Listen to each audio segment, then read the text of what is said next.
bienvenidos a este curso de Cristología.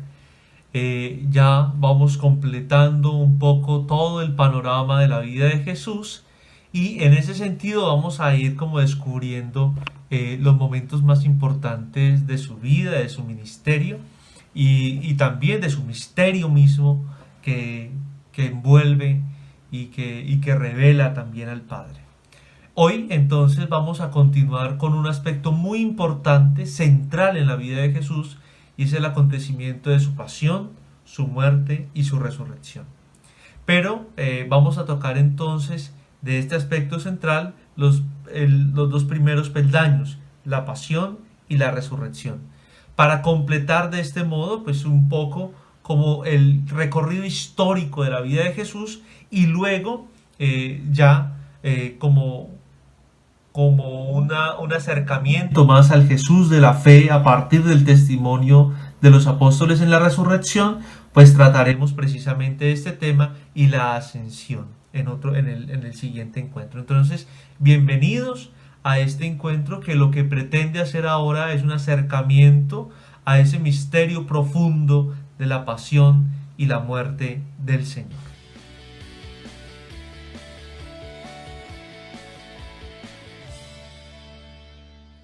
Bueno, en un primer momento vamos a tratar todo esto de la pasión del Señor. Los evangelios sitúan como todo el entramado de la pasión del Señor, lo ponen desde la expulsión de los vendedores del templo.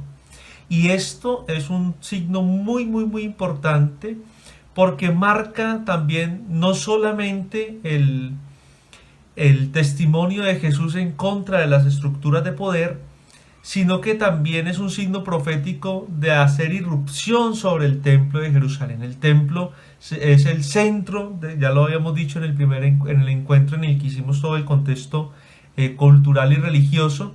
El templo es el centro de la vida en el tiempo de Jesús de Israel. Y allí convergen todas las realidades humanas y religiosas y culturales y académicas de la vida de Jesús, de la vida de la gente del común de Jesús. Y esta expulsión de los vendedores del templo es un signo profético, primero, que muestra el señorío de Jesús, el señorío de Dios. Es Dios que viene a tomar posesión de este templo, pero segundo, es una crítica a todo el sistema religioso, a todo el sistema político que estaba corrupto, y allí como que Jesús como que pone en la picota pública esta expresión de que a mí me alaban, a Dios lo alaban con los labios, pero el corazón está lejos, porque en sí lo que están favoreciendo es un negocio, y en sí lo que está favoreciendo es como el empobrecimiento y la distinción social que no tiene cabida en el reino de Dios. Y este signo profético de la expulsión de los vendedores del templo se convierte en un punto también de referencia y en uno de las acusaciones por las cuales Jesús va a ser llevado. Es como la gota que derramó el vaso en ese espacio. Es también un acto, algunos teólogos han visto este acto de Jesús como un acto escatológico y soteriológico, es decir, un acto de salvación, porque ya no es el sacrificio de estos animales que se cambiaban, que se compraban, sino que es su propio sacrificio. Por eso los evangelistas van a poner el templo de Jerusalén como el centro, como la referencia también a Jesús con el cuerpo. Luego de que Jesús expulsa a los vendedores del templo, los evangelistas van a decir que Jesús se refería a su propio cuerpo, y él va a decir: este templo se destruirá en 3 días y volverá a reconstruirse. Y esto ya es un signo, ya es una lectura que han hecho los evangelistas después de la resurrección para manifestar que ese signo de Jesús, como los signos que tenían los profetas en el Antiguo Testamento, de expulsar los vendedores era también un signo de mostrar la soberanía de Jesús sobre la muerte, sobre el pecado, pero también el único sacrificio que él iba a ofrecer era su propia vida, y ya el templo como que perdía totalmente la centralidad. Entonces este acontecimiento del templo, de la expulsión de los vendedores del templo, muestra también de manifiesto tres cosas. Entonces, primero es esa acción profética de denuncia de las estructuras de poder que acaparan y que empobrecen. Segundo, es la irrupción de Jesús como el Señor del templo, como el dueño del culto. Y tercero, ya no es necesario este sacrificio que se ofrece, este cambio de monedas para comprar animales, porque el único sacrificio va a ser el mismo. Jesús va a ser el templo en el cual los cristianos convergen para unirse con Dios personalmente. Entonces, vamos ahora a meditar sobre la cena del Señor, que es como el siguiente paso en esta pasión, que así lo narran los evangelios e incluso así se va leyendo en la liturgia el domingo de Ramos y el viernes de la pasión del Señor.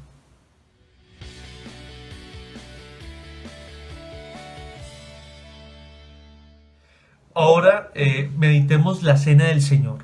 Y pues aquí la verdad, como que lo que voy a tratar es de dar como lineamientos muy básicos, porque para esto seguramente en el curso de Eucaristía pues habrá mucho más que decir de la cena del Señor. Pero yo quiero que nos centremos un poquito en este episodio tan importante de la vida de Jesús. Los sinópticos entonces, el Evangelio de Mateo, Marcos y Lucas, nos van a presentar a Jesús en una cena íntima con sus discípulos, en donde instituye la Eucaristía como el signo de unidad y de comunión. Es también la prefiguración de la pasión que va a tener lugar mañana, al día siguiente, pues, en Jerusalén. Es la unión, es esa visión de conjunto del misterio pascual. Y esto es muy interesante porque la liturgia de la Iglesia ha logrado establecer en la cena del Señor, en la pasión del Señor y en la resurrección del Señor todo un único misterio, y eso lo celebramos en ese triduo pascual, que es una celebración prolongada de estos tres episodios tan importantes y que marcan el centro de la vida cristiana. ¿Por qué? Porque en la cena del Señor Jesús manifiesta ya su muerte y su resurrección. Y es que allí, ¿cómo así? Es decir, allí en la cena del Señor, en el acto simbólico de la entrega del pan y del vino, que se convierte en sacramento, Jesús lo que hace es decir, este es mi cuerpo que se entrega, esta es mi sangre que se entrega. Y ese signo de la sangre y el cuerpo entregados va a ser el referente de los cristianos para decir que la Eucaristía es el memorial, es decir, la actualización del sacrificio de la cruz.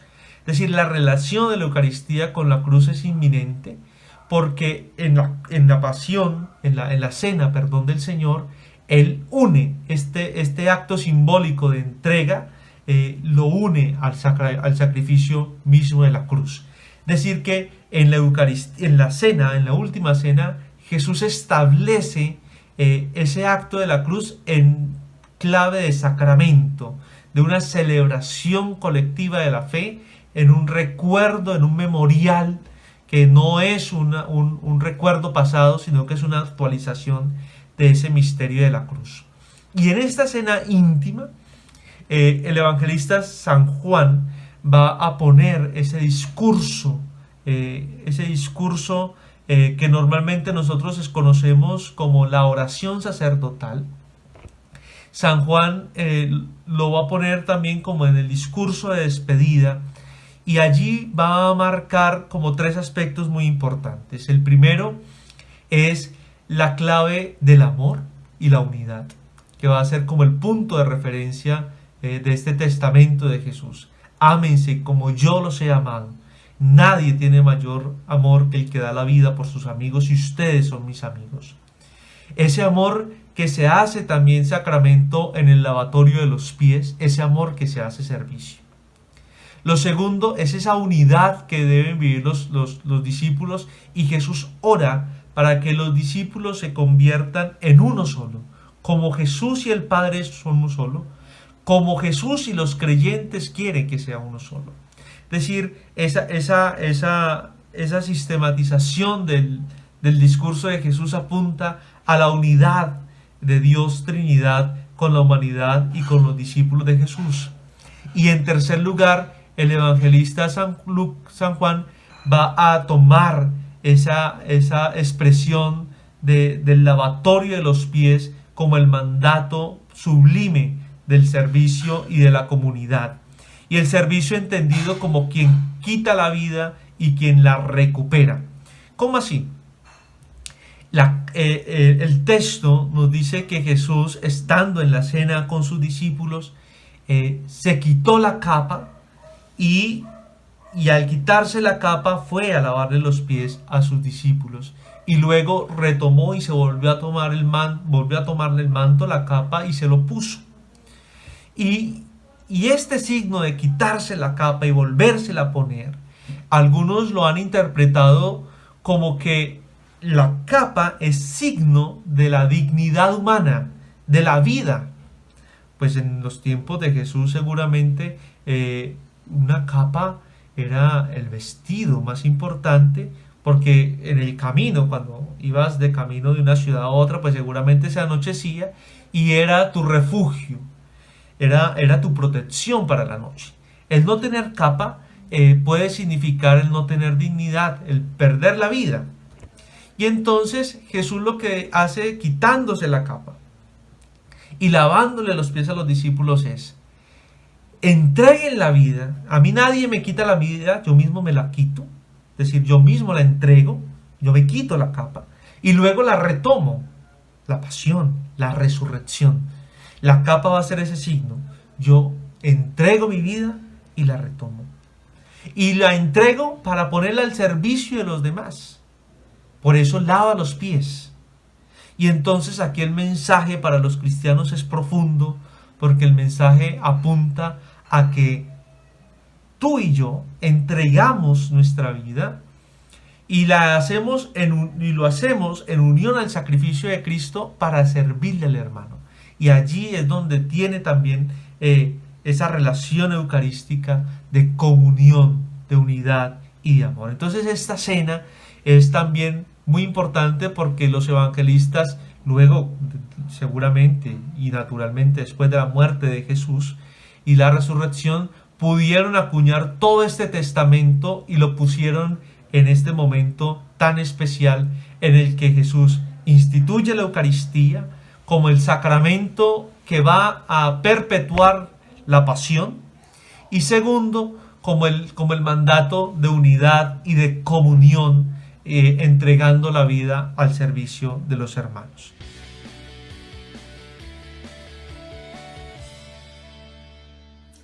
Bueno, vamos a hablar ahora de la muerte del Señor. Y los evangelios marcan como unos 5 pasos en este itinerario, podemos decir, de Jesús en la cruz. El primero es el procesamiento de Jesús en el huerto, la oración de Jesús en el huerto y su prendimiento allí. Luego todo el proceso de Jesús ante el Sanedrín. Luego todo el proceso de Jesús ante la autoridad romana, en este caso Poncio Pilato. Luego la sentencia a muerte, que la sentencia se da como en una triple dinámica: el pueblo, las autoridades religiosas y las autoridades políticas de Jesús, del tiempo de Jesús, mejor dicho. Y luego la crucifixión, la muerte y la sepultura de Jesús en el sepulcro nuevo. Estos son como los 5 actos que los 4 evangelistas como que ponen en razón de la pasión del Señor. Pero cada evangelista como que destaca un aspecto importante de la vida de Jesús y lo confirma en ese relato. Es decir, frente a estos 5 acontecimientos, los evangelistas lo que hicieron fue como acuñar el texto, es decir, acuñar el relato, lo que ocurrió, lo que aconteció, porque hay autores judíos y romanos que muestran y corroboran que lo que dicen los evangelios es seguramente lo que pasó. Es decir, pueden manifestar claramente lo ocurrido y el procedimiento de la crucifixión en tiempos de Jesús. Y esto ya como que confirma la situación que vivió el Señor. Pero a ese hecho histórico, los evangelistas añadieron, como es natural, el testimonio de la vida de Jesús, pues porque ya cuando escribieron los evangelios Jesús había resucitado y ellos eran conscientes de que Jesús ya había muerto que Jesús era el Hijo de Dios, el Mesías, el Señor. Mateo entonces por su parte va a rescatar la mesianidad de Jesús, Jesús como el Mesías, y por eso cuando las ofensas, o más bien como las tentaciones y las provocaciones que profieren el sumo sacerdote y el pueblo a Jesús en la cruz, una de las afirmaciones es: si eres el Mesías, el Hijo de Dios, baja de la cruz. Por su parte, Marcos subraya la condición divina de Jesús, Jesús como el Hijo de Dios, y su soledad durante la pasión, la soledad. Y esto es muy importante porque los evangelistas van a utilizar esa imagen del siervo doliente de Isaías para referirlo a Jesús de Nazaret también como el cumplimiento de la promesa y también como el que sufre, como el siervo doliente que se compenetra o que se solidariza con el sufrimiento humano también. Lucas muestra su ternura, la misericordia de Dios, el momento mismo de la pasión. Es un relato melodramático. Él va a utilizar ese término, y muchos de los que estaban en Jerusalén fueron a ver ese espectáculo para mostrar ese sentimiento también de ternura y de misericordia. Y Juan manifiesta a Jesús como en ese momento como la gran hora, porque allí Jesús glorifica al Padre. Es decir, para San Juan la cruz es el momento más importante de la vida de Jesús, porque es el acto pleno de la glorificación de Dios como Padre y por la obediencia de su Hijo. Pero todos estos relatos nos ayudan a ver un poco como el panorama de la vida de Jesús. Y la primera pregunta que nos surge es: ¿por qué Jesús tuvo que morir? Es decir, ¿era el Padre un hombre enfermo un Dios enfermo por la sangre que necesitaba como calmar su saciedad de sangre y por eso tuvo que enviar a su Hijo para que muriera? Pues no. Es decir, la respuesta es no, porque primero el acto mismo de la muerte del Señor es un acto que si bien ocurrió, Jesús no tenía total certeza de cómo iba a ocurrir su muerte, pero sí tenía conciencia de que su acción profética, como la de los profetas anteriores, iba a ser perseguida. Y por eso Jesús también es como muy, muy consciente también de que llegará el momento en que va a ser perseguido y que tendrá que entregar su vida.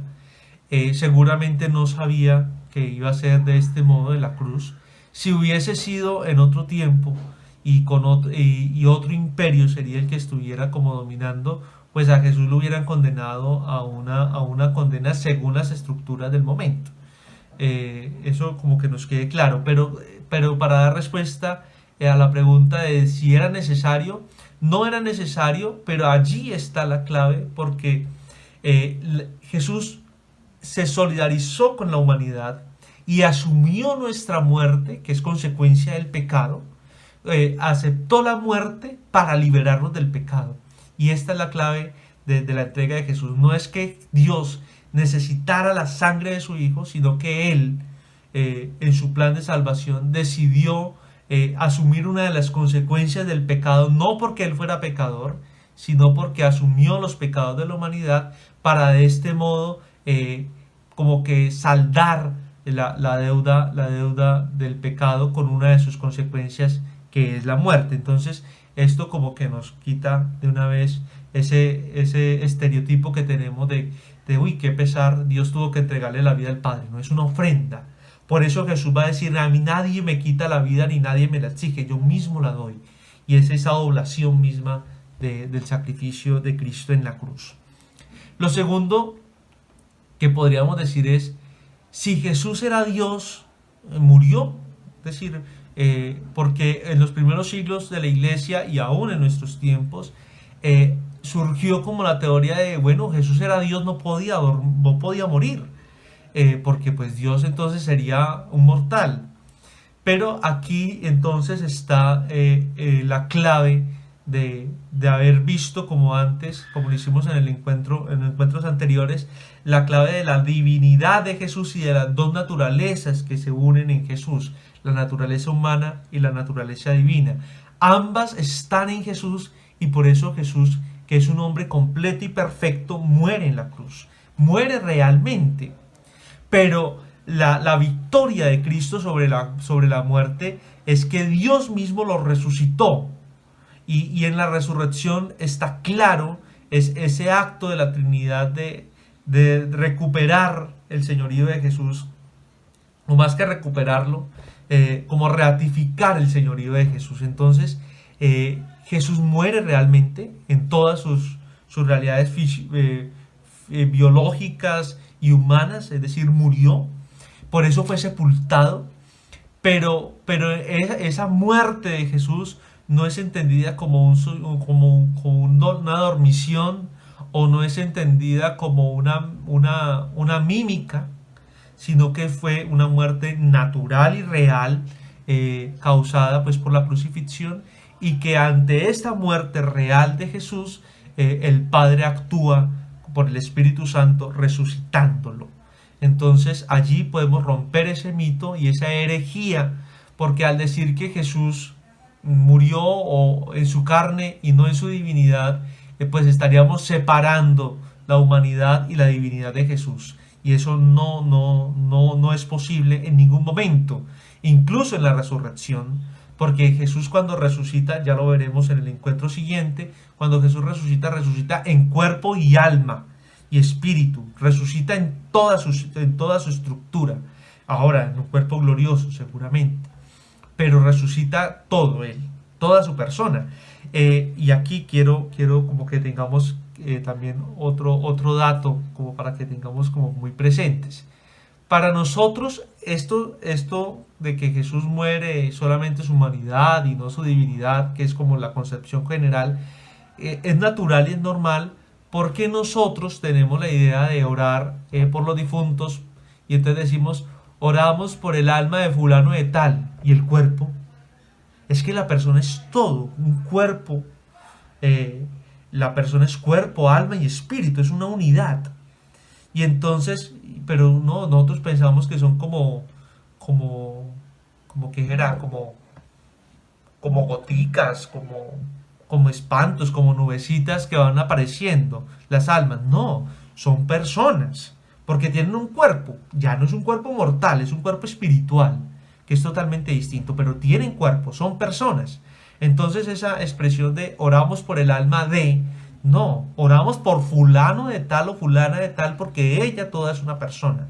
Si no, estaríamos orando por una parte de la persona. Es como si yo dijera, bueno, vamos a orar hoy por los pies de fulanita. No. Vamos a orar hoy por el alma de fulanita porque el cuerpo sí es una perdición. No, es una sola persona. Entonces, esto para ayudarlos también a pensar en que la unidad de la persona de Jesús, la persona humana y divina de Jesús, en él se comprometen y se complementan, y en esta realidad también de la cruz. Ante eso, ante el acontecimiento de la muerte de Jesús, pues hay que hacer una relación con el reino de Dios, porque al fin y al cabo este acto de la muerte de Jesús se convierte en el acto profético de su mensaje. Y, y hay una expresión que a mí me dio mucho pesar. Hace unos días vi un video de grupos extremistas seguramente, que condenaban al Papa Francisco porque él hablaba de la cruz como el gran fracaso de Dios y Dios como un fracasado. Y habiéndolo sacado de contexto, pues seguramente pues un absurdo. Pero en sí lo que el Papa está diciendo es: la acción profética de Jesús en su tiempo fue un absurdo, es decir, fue un fracaso. Y eso nos lo cuentan los evangelios cuando, por ejemplo, estos dos hombres, estos dos discípulos que van camino de Maús, van desesperanzados, van fracasados, le entregaron la vida a un fracasado que murió. Y en este sentido yo creo que nosotros podríamos ver la cruz, sí, como un fracaso en cuanto que Jesús, como los profetas del Antiguo Testamento que fueron perseguidos, que fueron asesinados, que fueron segregados de sus comunidades y por su pueblo, Jesús también sufrió lo mismo. Y él sabía conscientemente, él tenía conocimiento de que esto iba a ocurrir. Por eso la cruz se convierte ya no en un signo de muerte, sino que se convierte en un signo de contradicción y de locura.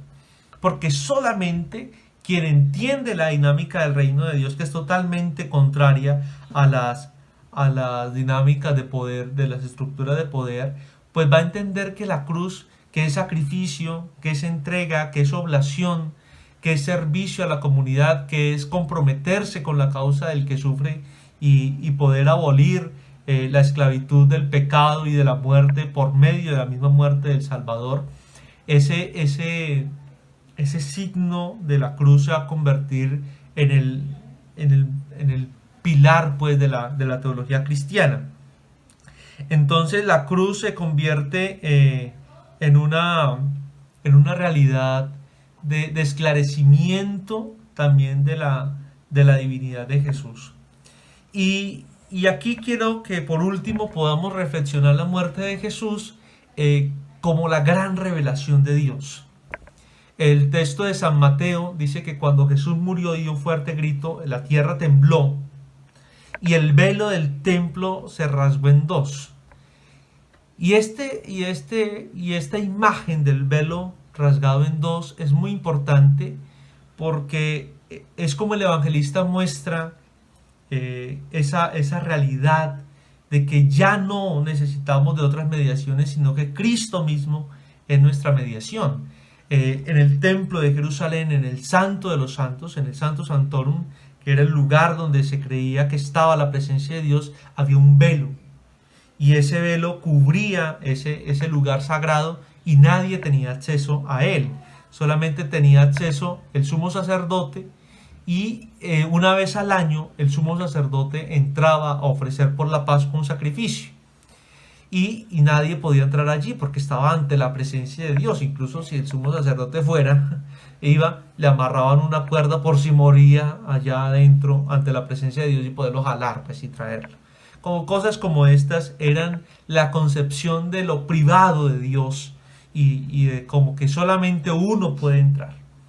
Y al el evangelista poner que ante la muerte del Señor se abre el velo, lo que está diciendo es: ya nuestro único intercesor es Cristo, ya Él ha abierto en sí todo el misterio que se nos escondía y Él nos ha revelado completamente la voluntad del Padre. Entonces este acontecimiento de la cruz es ese esclarecimiento del amor divino que desborda incluso hasta dar la vida.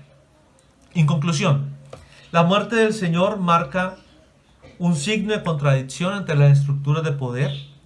Segundo, es una entrega voluntaria de la vida en sacrificio expiatorio por los pecados de la humanidad. Segundo, es una muerte real. Tercero, es una muerte real en todas sus dimensiones. Y esta muerte real de Jesús se da en cuanto Él asume la muerte para vencerla como consecuencia del pecado y de la dominación del mal.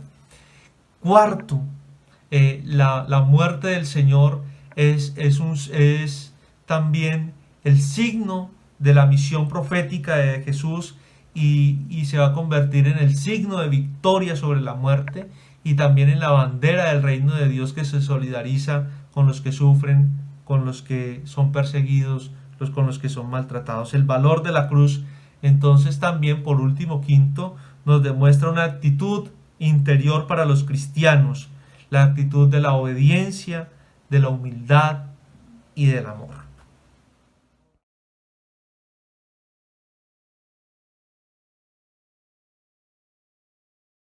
Bueno, finalmente vamos a buscar como complemento a este esbozo. Es decir, es muy corto el tiempo y yo trato de dar como un panorama general de algunos momentos de la vida de Jesús y también mezclar algo de teología dogmática y sistemática para poder como entender un poco como este misterio de la muerte del Señor.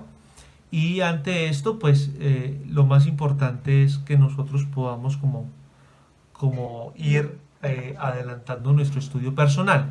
De este modo les voy a invitar a que hagamos dos consultas. La primera es que podamos leer los 4 relatos de la Pasión y encontremos similitudes y hagamos un cuadro de similitudes entre los 4 relatos de la Pasión. Es decir, qué hay de concordancia entre los 4. Y por último, que hagamos una búsqueda, un rastreo sobre las herejías que surgen a partir de este acontecimiento de la muerte del Señor. Bueno, que Dios les bendiga. Hasta la próxima vez.